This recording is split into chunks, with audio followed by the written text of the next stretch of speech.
Well, like I said, thanks so much for having me. It's great to meet all of you. It's awesome to see such an international audience. I'm based in San Francisco, and I'm joining today to talk a little bit about behavior change in the utility space. So we already talked a little bit about that regarding meter readings, but we'll get into that a little bit more in this talk around energy use.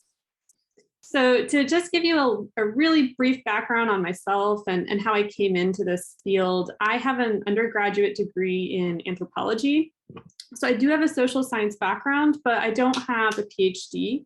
And so I come at this more from an industry perspective, and I have some foundations in social science methodologies, but not nearly as deep as other folks like Dr. Rosie, who we learned from earlier.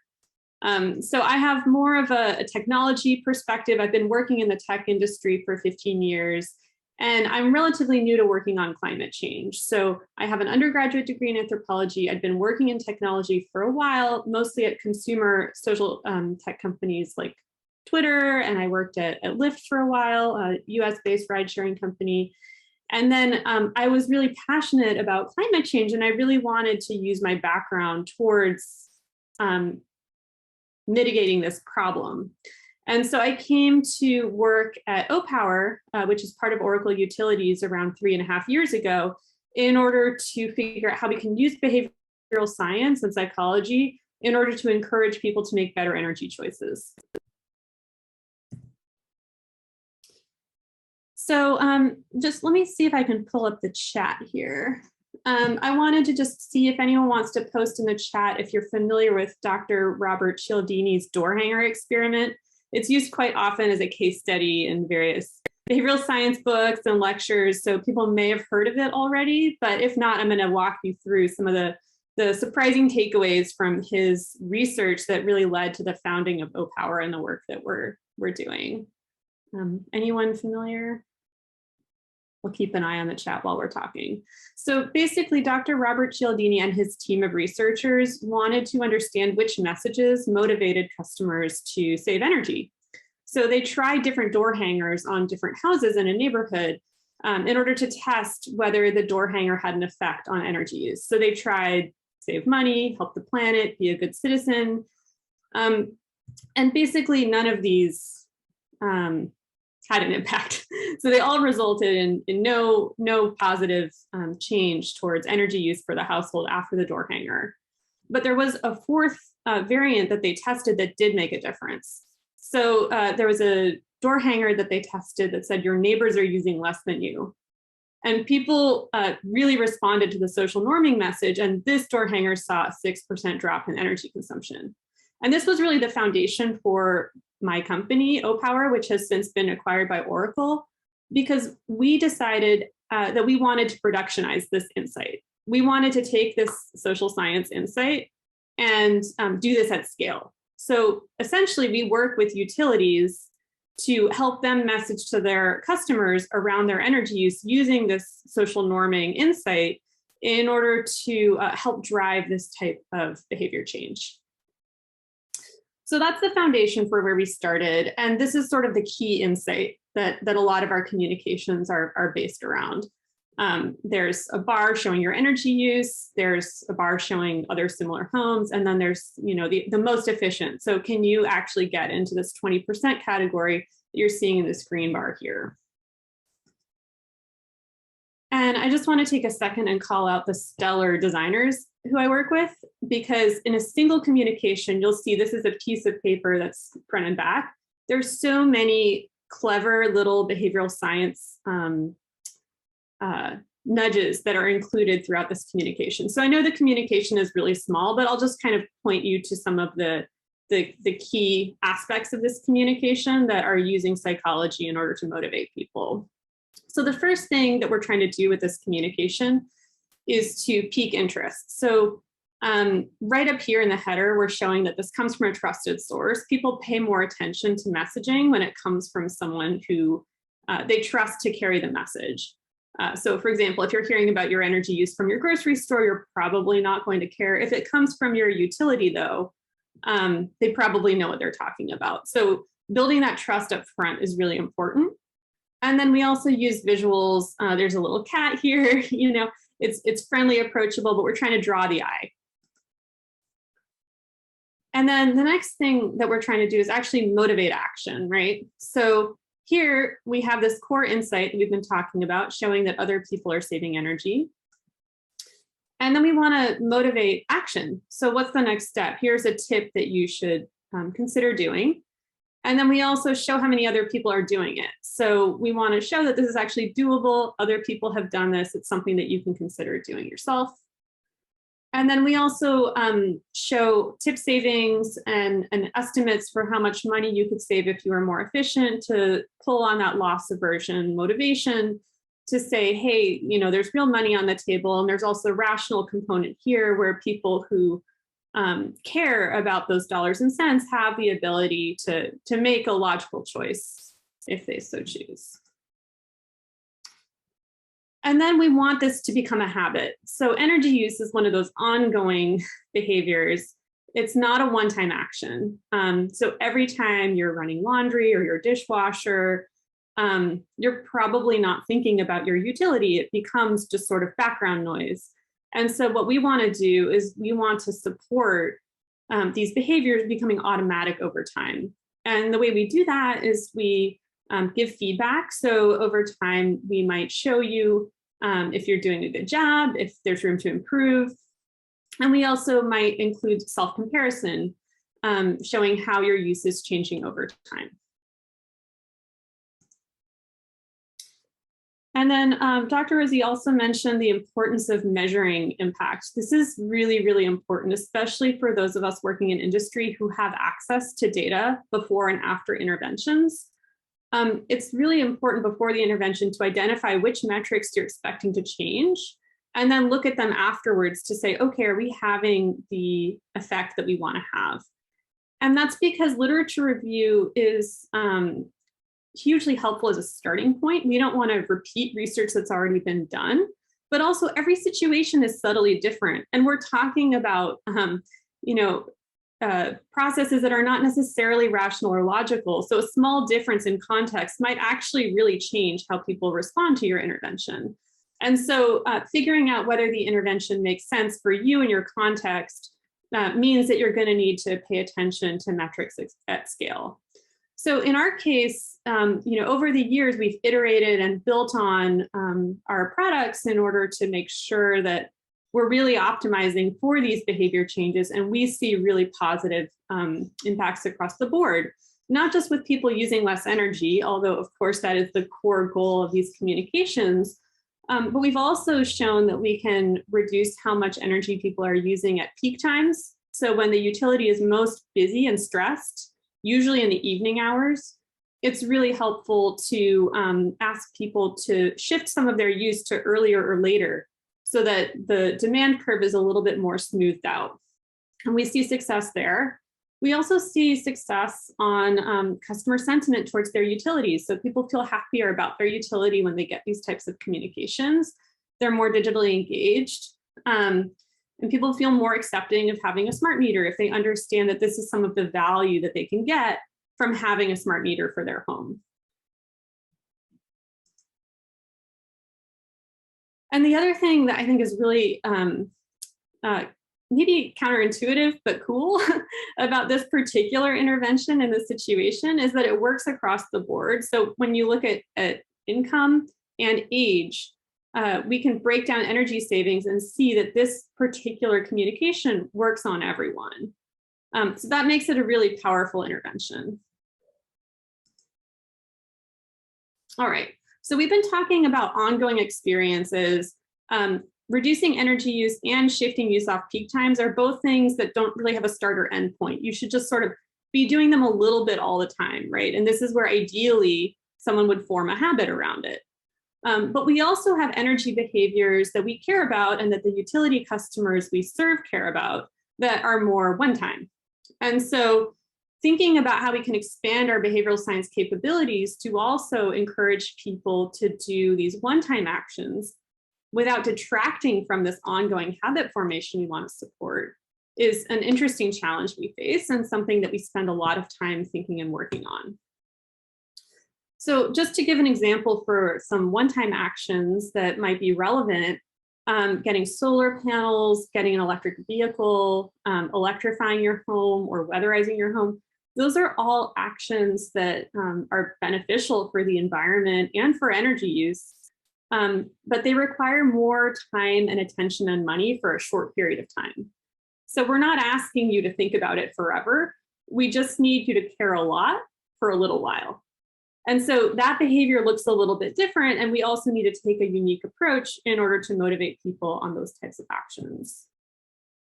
And this is where I'll just say, as I mentioned at the beginning, that I am not myself an academic behavioral scientist, but I do really respect the field. And this is where we went out and engaged a consultancy, Sea Change Institute, to support us on some of the lit review pieces. And I encourage you, if behavioral science is really core to your business and you have budget, hire experts.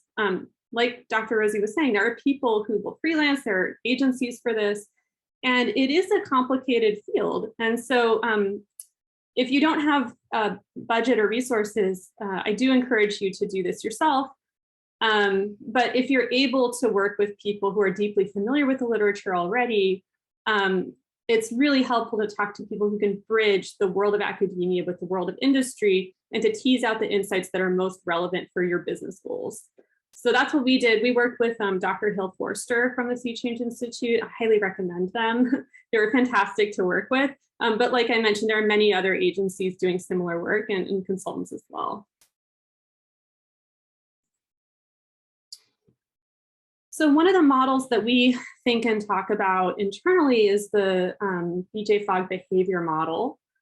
This is the only model that I'll introduce in my talk. I think Dr. Rosie shared some amazing models earlier, some of which I will be bringing back to my own work. But the reason I wanted to draw attention to this one is because I think that there's something really helpful to understand here in the trade-offs between motivation and ability.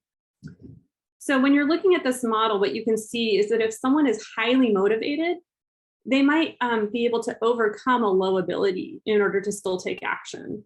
So if there's a really big benefit to me, I might go overcome more hurdles, spend more time and attention on something because I really want to get it done. But if something is easier to do, maybe I don't need to be quite as motivated because there's not quite the same amount of effort involved. So I can be a little bit motivated and still get it done. And so the areas where you need to be worried, obviously, are the areas where there's low motivation and low ability. So if it's something that is really hard for me to do, and if it's something that I'm not very motivated to do, it's not going to happen. And so in those cases, if we're designing interventions, we have two levers to play with, right? We can increase someone's ability to take action, and or we can increase their motivation, or both, ideally. And the ability here could be some of the external factors, or it could be internal factors as well. So things about my household, or things about like the structure of my home, for example. So just breaking down this framework for some of the problems that we're working on here so you can understand how this applies for the utility industry. We did a series of qualitative UX research interviews to get at the motivation for some of these more one-time actions. So these actions that require more involvement for a shorter period of time. And when we did research around people's motivations for improving the structure of their homes, so maybe changing the insulation or the windows, things like that, there were sort of three main buckets of motivation that came up. We heard about lifestyle motivations, so aesthetics, comfort, like my house is a little bit colder than I would like, or drafty, and then sound dampening. So, okay, like maybe my windows are not as soundproof as I might ideally like. So these are all related to lifestyle. It would improve my life in some way if I could improve these things. And then there's the needed upgrades bucket, which is just like something is broken or unsafe until I fix this. So we interviewed people who made improvements to their home because there was like airborne insulation that was dangerous to inhale, or they needed to install hurricane windows due to hurricane season, or there was a water leak or something was broken. These are all things that like people didn't really have much choice around, but it still was the motivation that got them to act. And then the last bucket I'm calling like return on investment. This is like the financial bucket where an investment now might pay off down the road. And unsurprisingly, not all of these motivations are equally urgent. And so when we're thinking about what is motivating someone to take action, it's also important to understand like whether that motivation is going to drive action now or someday. So regarding needed upgrades, that feels like an emergency to people because, for example, they might not have hot water until they get their hot water heater fixed if their hot water heater's broken. So that's the type of thing that's not going to wait even a day. They want it dealt with immediately. Then the second bucket around lifestyle is sort of in the middle. There's some urgency because I'm not very comfortable in my home. Whenever I sit by a certain window, maybe it's a little bit clammy. And so it's something that's always there, taking up some amount of my attention, but it's not an emergency. And then this bottom bucket is purely rational. The return on investment bucket feels the least urgent because I can save money if I invest now, but if I invest next week or a month later, the amount of money that I would save is pretty similar to what I would save if I invested today. And so it doesn't feel like I need to act right away, even if the rational part of my brain might know that that's true. And then I already mentioned some of the factors affecting my ability to act, but I think breaking it down again here is really important to see how much we can change people's abilities in this direction. We can move people further along that axis, then maybe we don't need to drive motivation up as high, right? So here, knowing more about the home is really important for the types of interventions that we're working on. So for example, we need to know if a home has electricity and gas or just electricity in order to know what would be relevant for them to change. If someone is a homeowner, they might be able to change more aspects of the structure than if they're a renter. So understanding that is really important to know. So we don't suggest to a renter that they tear out all the walls and put new insulation in. It's not realistic and it won't work. We also know that some homes have issues that might prevent some of these energy improvements from being feasible, like if there's mold issues in the walls, that needs to be addressed before some of these other structural improvements can be made. And then finally, there is a category of homes that are just already efficient. And so in that case, there's no intervention needed, and an intervention actually won't make a difference because there's like relatively little improvement that we would see or that the homeowner would see from additional improvements. And then of course, there's the financial bucket. You might think that there's not much we can address there, but there actually is because at least in the United States, where most of our clients are based, there are frequently government programs or incentives to help people with financial resources to make these types of improvements. They just might not always be aware of them. So linking up the program with the people who need it is an important thing that we think about as well. So again, just going back to the behavior model, thinking about some of those dimensions on the motivation axis and the ability axis, it's just helpful to like then think about how to plot where an individual household is on both axes, and then what nudge might get them over the action line. So the action line is where a particular communication or nudge might encourage them to take that action. And so this is something that we think about a lot, is how to plot that and then how to motivate. So this is why I'm here. This is why I do what I do. I deeply care about this planet we all share. And I just wanted to mention that the Earth system is not forgiving. It's not going to wait around for our psychology to line up with what's best for our livable planet. And so rather than changing humanity to turn us all into rational beings that take in information and make perfect choices, how can we understand where people are coming from with all of the messiness that is our current psychology, our current decision-making? and use that to speak to people where they are, and to motivate them to do what's best for themselves and the planet, in language that resonates with them. And finally, I just want to wrap by sharing how behavior change has shaped our design principles. There are 5 principles that we think about on our design team when we're designing new products. And I think that it's really helpful for me, at least, to sort of take some of these general frameworks and best practices, and then think through how they apply to the problems that we're working on, and how we can have a set of principles that really apply to our problems. So the first is design for how people actually behave. That's what I was just talking about, where we're just not going to succeed if we are trying to change people. But if we can design for how people actually behave, we can see an impact.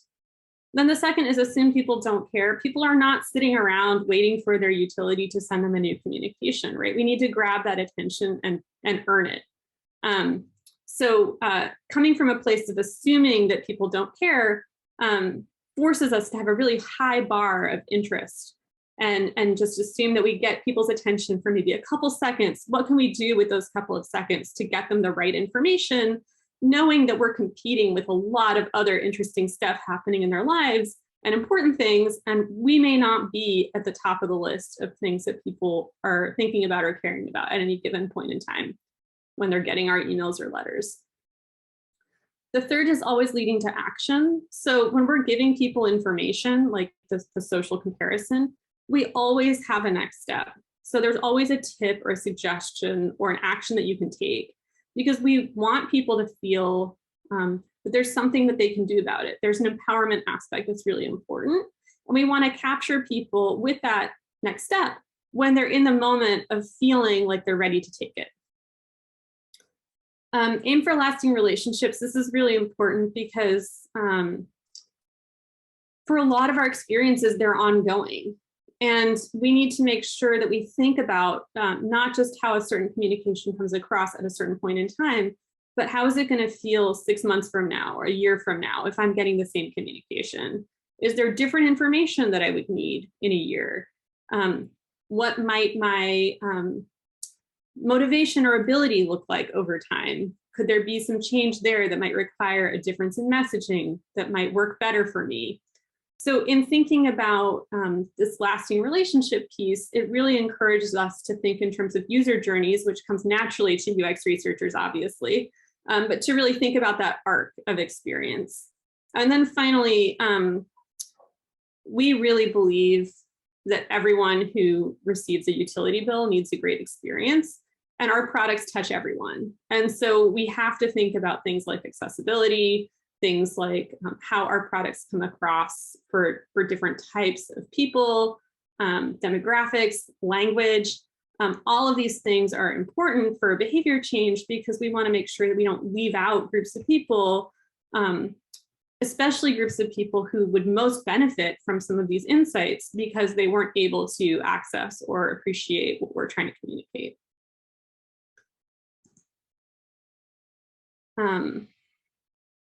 Let me go ahead and take a look at the Q&A. That's what I'd prepared. So thanks again for having me, and we'll see if there's any chatter I should catch up on. Does anyone have anything, Anya, Rick, from the Q&A to call out? Yeah, we do. We actually have, thank you so much, first of all, for this fabulous talk. We have a question. I think if you look at the Q&A, there's actually 2 from Sarah, but the second one is the one that's probably extended. So the bigger question. So ignore the first one and have a look at the second. Can you see them, or do you want me to read out? I can see. Just give me a quick second to read. What does that collaboration look like? Yeah, so we're all part of the design team. UX research and design, we're working virtually now, but before the pandemic, we were, sitting next to each other. And so we are in the same team meetings. We talk frequently.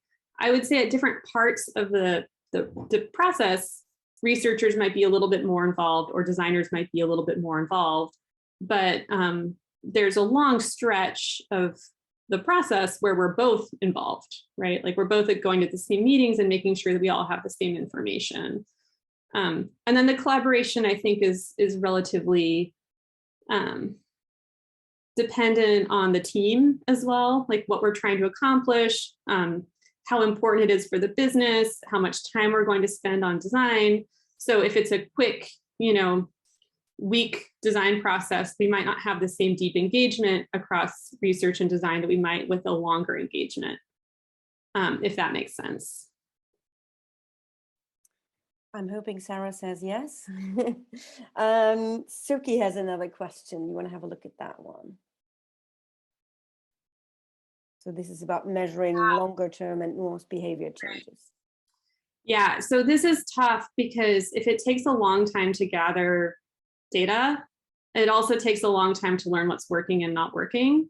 And we actually face that with energy savings as well, because it takes a while for our interventions to actually result in measurable energy savings. And so we also have a really significant time delay there. I think the only piece of advice that I would have in those situations is to queue up as many concurrent tests as possible. Because if it's going to take you a long time to learn, you don't want to test one variant or one solution and then 2 years later find out it didn't work and then start a different solution. You want to ideally be parallelizing your learning so that at the end of that 2 years, you have gathered measurable results on maybe 4 or 5 different possible directions that are all quite different from each other, right? Like you're not going to learn a lot if you're testing variants that are just very subtly different, but if they're very measurably different, in terms of their techniques and approach, then you stand to learn more in the same time frame. I see Anya and Dr. Rizzi sort of nodding along. Anything that you would add, because I think there might be other perspectives that would be helpful to share from you all. I mean, yeah, I think your advice is excellent on that. I think what I would say is be thinking about all the different levels of things that you can measure, I guess, in terms of like leading and lagging indicators. So I often talk about like, don't just measure the outcome, measure the actual behavior, and then potentially also measure the things that you think drive the behavior. So if you're targeting motivation, try and measure that as well to be kind of starting to get early signals. And that also helps you to understand if it doesn't work, then you have a better understanding of why, if you've kind of measured all of the interim things as well. Yeah, thanks for that point, because that's actually something that we do as well, and I forgot to mention. Which is to queue up those leading indicators and have a measurement plan in place for collecting that feedback. Brilliant. I feel the last one in the Q&As, it's not the last one, and there's another one, but this one could also be something that both of you can answer. But let's start with you, Karina. So this is, besides the study that you mentioned from Robert, yes, that one. Do you know any other examples around visual communication and behavioral design? So is there anything else that you both maybe know? Nothing that jumps to mind. I mean, I'm sure that there's lots out there, but yeah, I'm curious if others have more concrete examples. Yeah, I saw the question come up and thought, oh gosh, I can't think of anything specific either. I think that like there's definitely principles like around like making things more salient, but a lot of those tend to, I guess, come from the more cognitive psychology and kind of already used in design anyway, I would say. I think the one thing that I would say is when thinking about things like visual communication and kind of like easy tricks, just be conscious of the things that you use. So one example that's often seen in behavioral science that people repeatedly quote and repeatedly use is the seeing eyes experiment.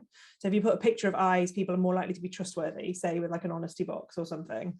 That hasn't been replicated. There's lots of stuff in psychology from decades ago that people have retested. Now we've got more robust methods and actually it isn't the case. So I guess it's just worth, like, particularly if you're reading like books, kind of the older stuff, if you think about like nudge and thinking fast and slow, like the earlier versions, just be aware that some of those things might have later been disproven.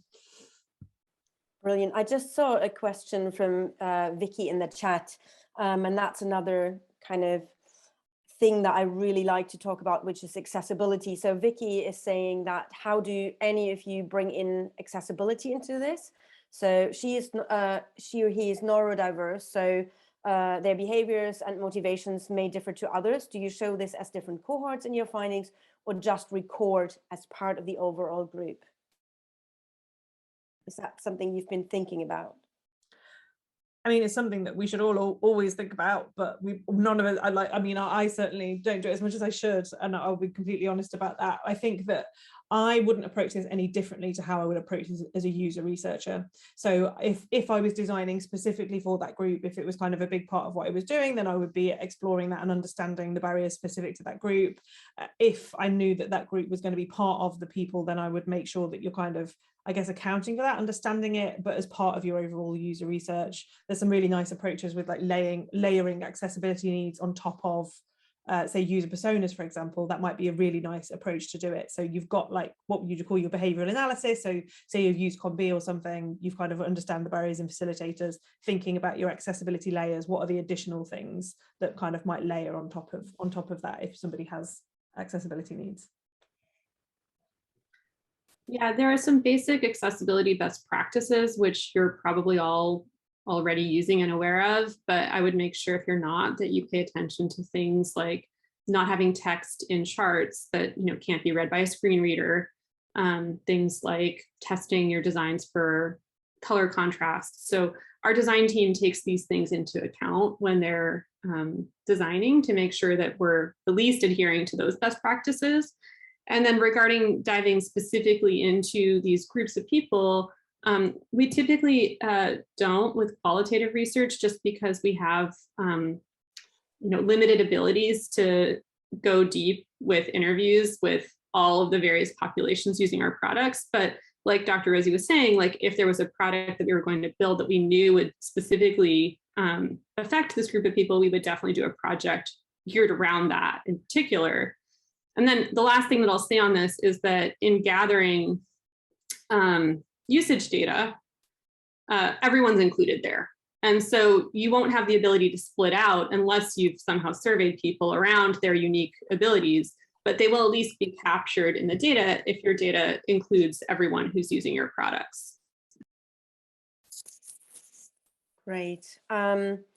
That sounds good. We have 2 more questions in the chat before I think we're going to close for the people in the UK, so that they don't have to stay on the call for too long. Rosie, one is directly for you. Amelia would love to hear more about Kahneman's thinking fast and slow. Is system 1 and 2 disproven? I'm not actually sure what that means, but you might have read that, I don't know. Yeah, I understand it. So in Daniel Kahneman's book, he talks about system 1 and 2 thinking. So I can never get the right way around, but one of them is like the fast automatic thinking, one's more slow and deliberative, and often it tends to be the fast automatic thinking that tends to drive our decisions. Don't panic. That stuff is still that stuff still stands. I think the kind of like, it tends to be more the specific studies of the examples within that, some of the examples that have since been failed to replicate.